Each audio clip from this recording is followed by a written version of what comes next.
Hi friends, welcome to Jansi Selva shorts and cooking. இன்றைக்கி நாங்கள் ரொம்ப நாள் கழித்து யூடியூப்பில் வந்திருக்கோம். ஸோ இப்போ பார்த்தீங்கன்னா எங்கள் அம்மா இன்றைக்கி கத்திரிக்காய், முருங்கைக்காய், மாங்காய் சாம்பார் எப்படி வைக்க போகிறாங்கன்னு காட்ட போகிறாங்க. இப்போ வாங்க பார்க்கலாம். பருப்பு தனியாக, கத்திரிக்காய் தனியாக வேக வச்சுக்கிறோம்.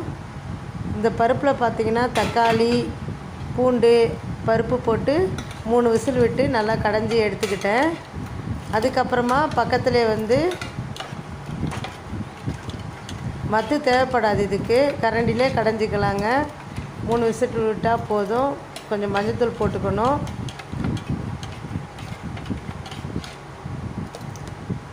அதுக்கப்புறமா கத்திரிக்காய், மாங்காய், முருங்கைக்காய், வெங்காயம் இது 3த்தையும் போட்டு புளி ஊற்றாமல் மிளகாத்தூள் போட்டு வேக வச்சுக்கிட்டேன். இப்போ அது வேக வச்ச கலவையை எடுத்து ஒன்றா சேர்த்துட்டு அதை தாளித்து விட்டு எடுத்தோம்னா நம்ம சாம்பார் ரெடி. இந்த சாம்பாருக்கு நம்ம புளியே ஊற்ற தேவையில்லைங்க.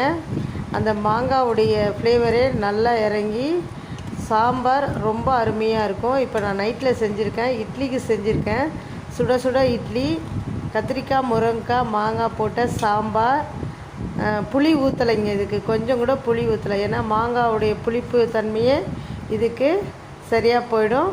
அதுக்கப்புறமா எல்லாம் ரெடியான பிறகு